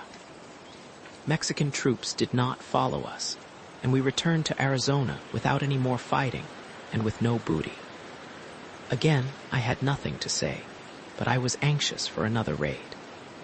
Early the next summer, 1866, I took 30 mounted warriors and invaded Mexican territory. We went south through Chihuahua as far as Santa Cruz, Sonora, then crossed over the Sierra Madre Mountains, following the river course at the south end of the range. We kept on westward from the Sierra Madre Mountains to the Sierra de Sayuripa Mountains and followed that range northward. We collected all the horses, mules, and cattle we wanted and drove them northward through Sonora into Arizona. Mexicans saw us at many times and in many places, but they did not attack us at any time, nor did any troops attempt to follow us. When we arrived at our homes, we gave presents to all, and the tribe feasted and danced. During this raid, we had killed about 50 Mexicans. Next year, 1867, Mangus Colorado led 8 warriors on a raid into Mexico. I went as a warrior, for I was always glad to fight the Mexicans. We rode south from near Tombstone, Arizona, into Sonora, Mexico. We attacked some cowboys, and after a fight with them, in which 2 of their number were killed, we drove all their cattle northward. The second day we were driving the cattle, but had no scouts out, and we were not far from Arisp. Mexican troops rode upon us. They were well armed and well mounted, and when we first saw them, they were not half a mile away from us. We left the cattle and rode as hard as we could toward the mountains, but they gained on us rapidly. Soon they opened fire, but were so far away from us that we were unable to reach them with our arrows. Finally, we reached some timber, and leaving our ponies, fought from cover. Then the Mexicans halted, collected our ponies, and rode away across the plains toward Arisp, driving the cattle with them. We stood and watched them until they disappeared in the distance, and then took up our march for home. We arrived home in 5 days with no victory to report, no spoils to divide, and not even the ponies which we had ridden into Mexico. This expedition was considered disgraceful. The warriors who had been with Mangus Colorado on this last expedition wanted to return to Mexico. They were not satisfied. Besides, they felt keenly the taunts of the other warriors. Mangus Colorado would not lead them back, so I took command and we went on foot directly toward Arisp in Sonora and made our camp in the Sierra de Sayuripa Mountains. There were only 6 of us, but we raided several settlements at night, captured many horses and mules, and loaded them with provisions, saddles, and blankets. Then we returned to Arizona, traveling only at night. When we arrived at our camp, we sent out scouts to prevent any surprise by Mexicans, assembled the tribe, feasted, danced, and divided the spoils. Mangus Colorado would not receive any of this booty, but we did not care. No Mexican troops followed us to Arizona. About a year after this, 1868, Mexican troops rounded up all the horses and mules of the tribe not far from our settlement. No raids had been made into Mexico that year, and we were not expecting any attacks. We were all in camp, having just returned from hunting. About 2 o'clock in the afternoon, 2 Mexican scouts were seen near our settlement. We killed these scouts, but the troops got underway with the herd of our horses and mules before we saw them. It was useless to try to overtake them on foot, and our tribe had not a horse left. I took 20 warriors and trailed them. We found the stock at a cattle ranch in Sonora, not far from Nacazari, and attacked the cowboys who had them in charge. We killed 2 men and lost none. After the fight, we drove off our own stock and all of theirs. We were trailed by 9 cowboys.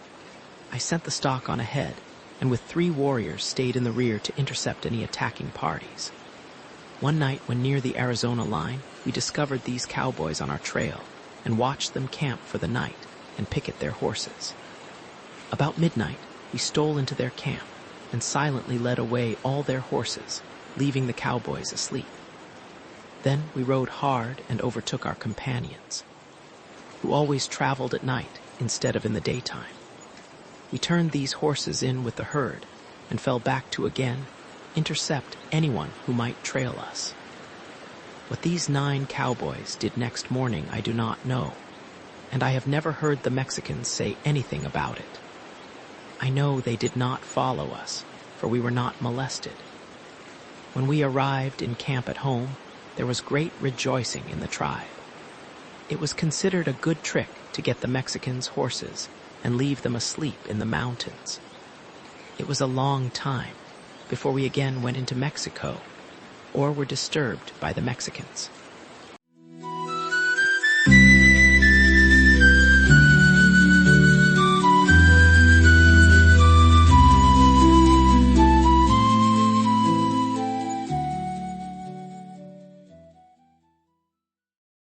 Chapter 10, Other Raids. When reading the foregoing chapters of Apache raids, one not acquainted with the lawlessness of the frontier might wonder how this tendency of the Apaches was developed to such a marked degree. But one acquainted with the real conditions, the disregard for law by both Mexicans and white men, along the borderline of Old Mexico and Arizona, in early days, can readily understand where the Apache got his education in the art of conducting lawless raids, in order, therefore, that those who are unacquainted with the conditions as they were in southern Arizona during the 80s may understand the environment of the Apaches. This chapter is given. The events herein narrated are taken by the author from many accounts given him by reliable men who lived in this section of country during the period mentioned. Raid by white men. In 1882, a company of 6 Mexican traders, who were known as smugglers, because they evaded duties on goods which they brought into United States and sold in Arizona, were camped in Skeleton Canyon, 10 miles north of the north line of Old Mexico. They were known to carry large sums of money, but as they were always armed and ready to defend their possessions, they were not often molested. However, on this occasion, just as they were rising in the morning to prepare their breakfast, 5 white men opened fire on them from ambush, and all save one of the Mexicans were killed. This one, though wounded, finally made his escape. A few days after the killing, some cowboys on a roundup camped at this place and buried the remains, what the coyotes had left of these 5 Mexicans. 2 years later, at the same place, a cowboy found a leather bag containing 72 Mexican dollars, which small amount of money had been overlooked by the robbers. The men who did this killing lived in Arizona for many years afterwards, and although it was known that they had committed the depredation, no arrests followed, and no attempt was made by any of the Mexicans to recover the property of their fellow citizens. Mexican raid. In 1884, a cattleman and 4 cowboys from his ranch started to drive some fat cattle to market at Tombstone, Arizona. The route they took led partly through Old Mexico and partly through Arizona. One night they camped in a canyon just south of the Mexican border. Next morning at daylight, the cowboy who had been on herd duty the last half of the night had just come in and aroused the camp when the Mexicans opened fire on them from ambush. The cattleman and one of the cowboys were severely wounded at the first volley and took shelter behind the camp wagon, from which position they fired as long as their ammunition lasted. The other 3 were only slightly wounded and reached cover, but only one escaped with his life. He remained in hiding for 2 days before his comrades found him. He saw the Mexicans rob the bodies of the dead and lead away their saddle horses after having cooked breakfast for themselves in the deserted camp. He was severely wounded and all his ammunition was gone, hence he could only wait. On the second day after this raid, some of the cattle strayed back to the old ranch, thereby giving notice to the cowboys that there had been foul play. They found their wounded companions lying delirious near the decaying bodies of their comrades. No arrests were ever made in Mexico for these murders, and no attempt was made to recover damage or prosecute the robbers. The two instances above narrated will serve to show the reader what kind of an example was set for the Apaches by at least a portion of the inhabitants of the two Christian nations with whom they came in contact. Apache raids. It is thought well to give in this chapter some of the depredations of the Apaches, not told by Geronimo. They are given as told by our own citizens, and from the white man's point of view. In 1884, Judge McCormick and wife, accompanied by their young son, were driving from Silver City to Lordsburg when they were ambushed by Apaches. The bodies of the adults were found soon afterward, but the child's body was never recovered. Years afterwards, an Apache squaw told some of the settlers in Arizona that the little boy, about 8 years old, cried so much and was so stubborn that they had to kill him, although their original intention was to spare his life. In 1882, a man named Hunt was wounded in a row in a saloon in Tombstone, Arizona. During this row, 2 other men had been killed, and to avoid arrest, Hunt and his brother went into the mountains and camped about 10 miles north of Willow Springs to await the healing of his wounds. A few days after they came there, Apache Indians attacked them and killed the wounded brother, but the other, by hard riding, made good his escape. In 1883, 2 Eastern boys went into Arizona to prospect. Their real outing began at Willow Springs, where they had stayed 2 days with the cowboys. These cowboys had warned them against the Apaches, but the young men seemed entirely fearless and pushed on into the mountains. On the second morning after they left the settlement, one of the boys was getting breakfast, while the other went to bring in the pack horses that had been hobbled and turned loose the night before to graze.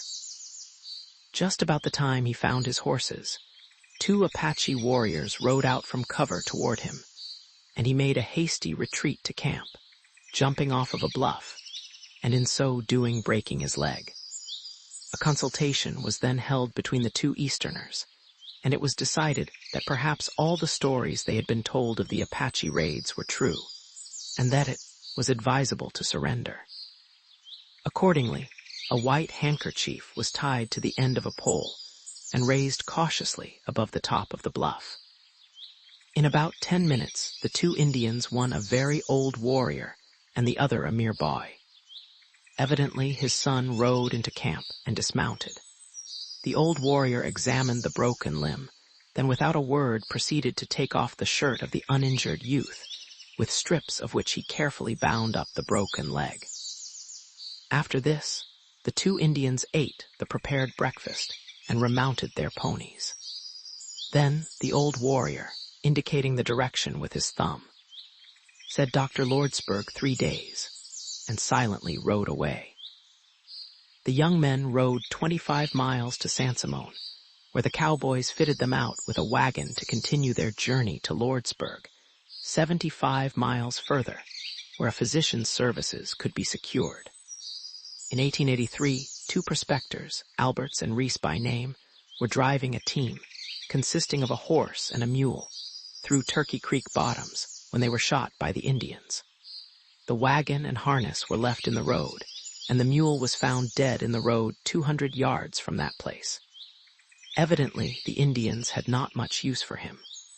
The guns of the prospectors were found later, but the horse they drove was not recovered. In none of the above-named instances were the bodies of the victims mutilated. However, there are many recorded instances in which the Apache Indians did mutilate the bodies of their victims, But it is claimed by Geronimo that these were outlawed Indians, as his regular warriors were instructed to scalp none except those killed in battle, and to torture none except to make them reveal desired information. In 1884, 2 cowboys in the employment of the San Simon Cattle Company were camped at Willow Springs, 18 miles southwest of Skeleton Canyon, and not far from Old Mexico. Just at sundown, their camp was surrounded by Apaches in war paint, who said that they had been at war with the Mexicans and wished to return to the United States. There were about 75 Indians in the whole tribe, the squaws and children coming up later. They had with them about 150 Mexican horses. The Indians took possession of the camp and remained for about 10 days, getting their supplies of meat by killing cattle of the company. With this band of Indians was a white boy about 14 years old, who had evidently been with them from infancy. For he could not speak a word of English and did not understand much Spanish, but spoke the Apache language readily. They would allow but one of the cowboys to leave camp at a time, keeping the other under guard. They had sentinels with spyglasses on all the hills and peaks surrounding the camp. One evening, when one of the cowboys, William Byrne, had been allowed to pass out of the camp, he noticed an Indian dismounted, and as he approached, discovered that the Indian had him under range of his rifle. He immediately dismounted, and standing on the opposite side from the redskin, threw his own Winchester across his horse's neck. When the Indian sprang on his horse and galloped toward him at full speed, making signs to him not to shoot, and when he approached him, dismounted and pointing to the ground, showed Byrne many fresh deer tracks. Then, as an understanding had been established, the cowboy remounted and went on his way, leaving the Apache to hunt the deer. One day when this cowboy was about 10 miles from camp, he found 2 splendid horses of the Indians. These horses had strayed from the herd. Thinking that they would in a way compensate for the cattle the Apaches were eating, he drove them on for about 5 miles into a canyon where there was plenty of grass and water, and left them there, intending to come back after the departure of the Indians and take possession of them. On the 10th day after the arrival of this band of Indians, United States troops, accompanied by 2 Indians who had been sent to make the arrangements, arrived in camp, paid for the cattle the Apaches had eaten, took the Indians and their stock, and moved on toward Fort Bowie. The cowboys immediately started for the canyon where the 2 horses had been left, but had not gone far when they met 2 Indians driving these horses in front of them, as they pushed on to overtake the tribe. Evidently, the shrewdness of the paleface had not outwitted the red man that time. Geronimo says he was in no wise connected with the events herein mentioned, but refuses to state whether he knows anything about them. He holds it unmanly to tell of any depredations of red men, except those for which he was responsible. Such were the events transpiring in Apache land, during the days when Geronimo was leading his warriors to avenge the wrongs of his people. This chapter will serve to show that the Apache had plenty of examples of lawlessness furnished him, and also that he was a very apt scholar in this school of savage lawlessness.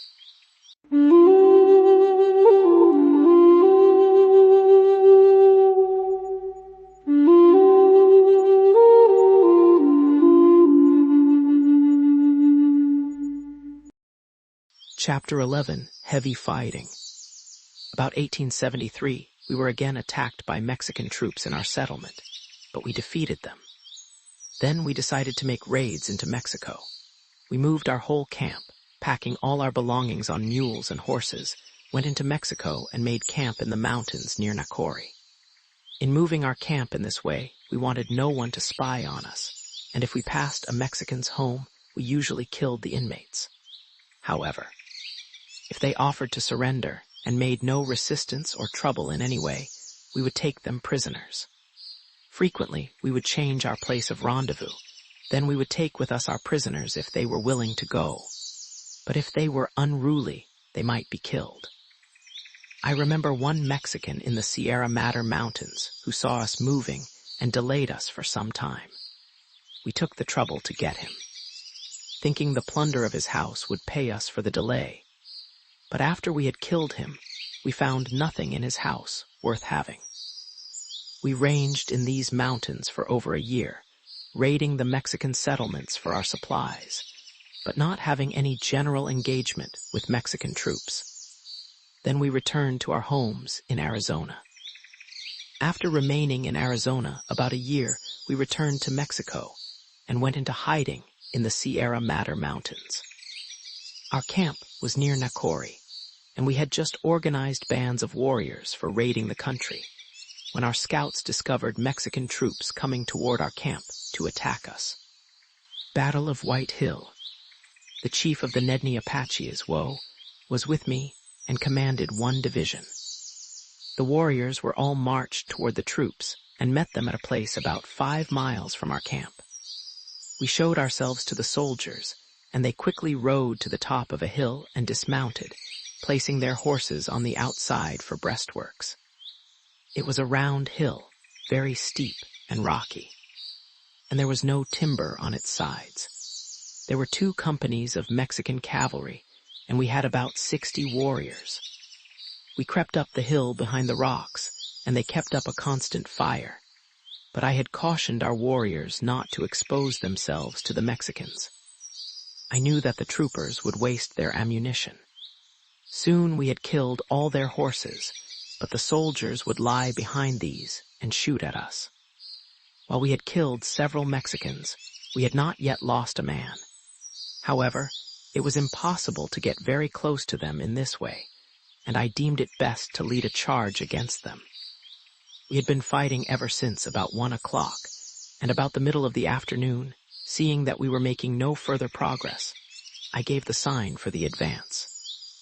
The war whoop sounded, and we leaped forward from every stone over the Mexicans' dead horses, fighting hand to hand. The attack was so sudden that the Mexicans, running first this way and then that, became so confused that in a few minutes we had killed them all. Then we scalped the slain, carried away our dead, and secured all the arms we needed. That night, we moved our camp eastward through the Sierra Madre Mountains into Chihuahua.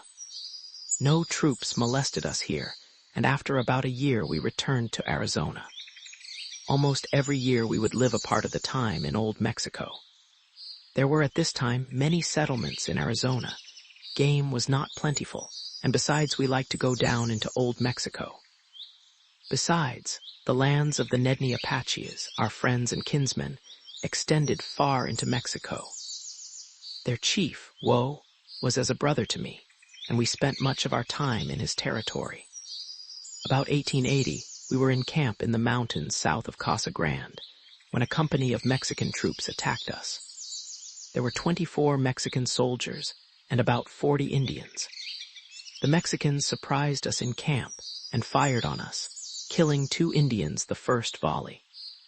I do not know how they were able to find our camp unless they had excellent scouts, and our guards were careless.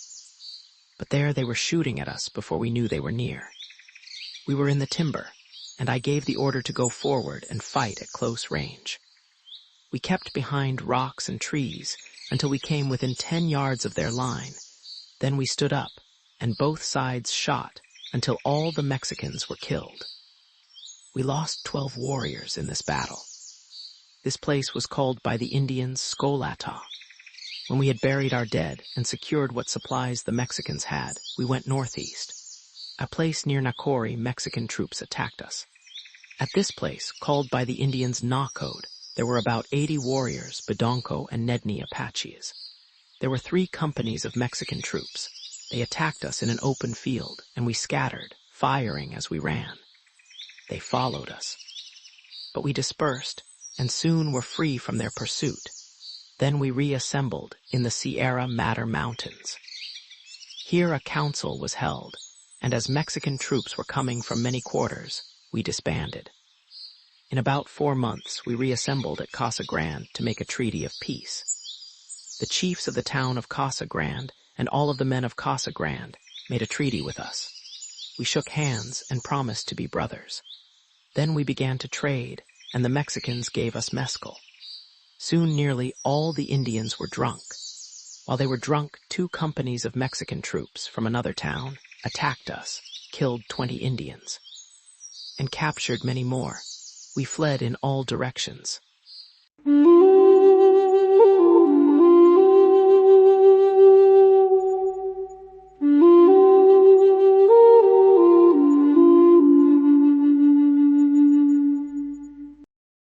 Chapter 12. Geronimo's Mightiest Battle. After the treachery and massacre of Casa Grande, we did not reassemble for a long while, and when we did, we returned to Arizona. We remained in Arizona for some time, living in San Carlos Reservation, at a place now called Geronimo. In 1883, we went into Mexico again. We remained in the mountain ranges of Mexico for about 14 months. And during this time, we had many skirmishes with Mexican troops. In 1884, we returned to Arizona to get other Apaches to come with us into Mexico.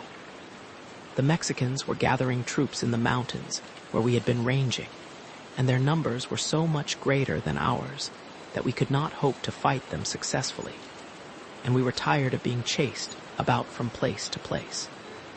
In Arizona, we had trouble with the United States soldiers, explained in next chapter, and returned to Mexico. We had lost about 15 warriors in Arizona and had gained no recruits. With our reduced number, we camped in the mountains north of Arispe. Mexican troops were seen by our scouts in several directions.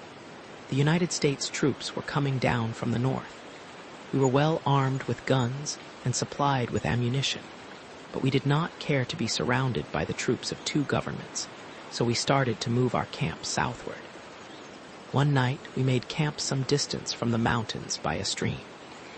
There was not much water in the stream, but a deep channel was worn through the prairie, and small trees were beginning to grow here and there along the bank of this stream. In those days, we never camped without placing scouts, for we knew that we were liable to be attacked at any time. The next morning, just at daybreak, our scouts came in, aroused the camp, and notified us that Mexican troops were approaching. Within 5 minutes, the Mexicans began firing on us. We took to the ditches made by the stream, and had the women and children busy digging these deeper. I gave strict orders to waste no ammunition and keep under cover. We killed many Mexicans that day, and in turn lost heavily, for the fight lasted all day. Frequently, troops would charge at one point, be repulsed, then rally and charge at another point. About noon, we began to hear them speaking my name with curses. In the afternoon, the general came on the field, and the fighting became more furious.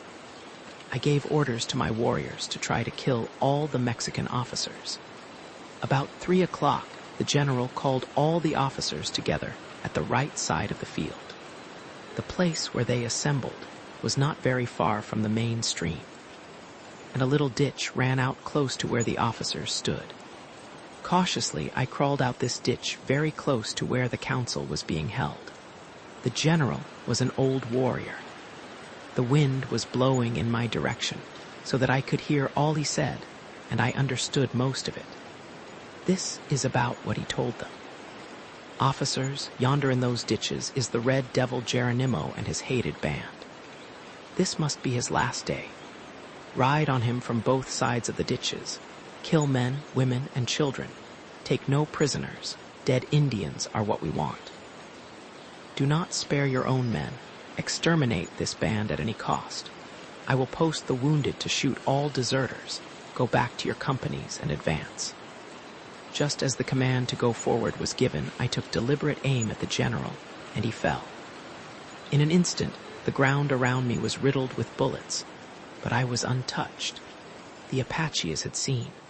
From all along the ditches arose the fierce war cry of my people. The columns wavered an instant and then swept on. They did not retreat until our fire had destroyed the front ranks. After this, their fighting was not so fierce, yet they continued to rally and redvance until dark. They also continued to speak my name with threats and curses. That night before the firing had ceased, a dozen Indians had crawled out of the ditches and set fire to the long prairie grass behind the Mexican troops. During the confusion that followed, we escaped to the mountains. This was the last battle that I ever fought with Mexicans. United States troops were trailing us continually from this time until the treaty was made with General Miles in Skeleton Canyon. During my many wars with the Mexicans, I received 8 wounds as follows. Shot in the right leg above the knee and still carry the bullet. Shot through the left forearm. Wounded in the right leg below the knee with a saber. Wounded on top of the head with the butt of a musket. Shot just below the outer corner of the left eye. Shot in left side. Shot in the back. I have killed many Mexicans. I do not know how many, for frequently I did not count them. Some of them were not worth counting. It has been a long time since then, but still I have no love for the Mexicans. With me, they were always treacherous and malicious. I am old now and shall never go on the warpath again, but if I were young and followed the warpath, it would lead into old Mexico.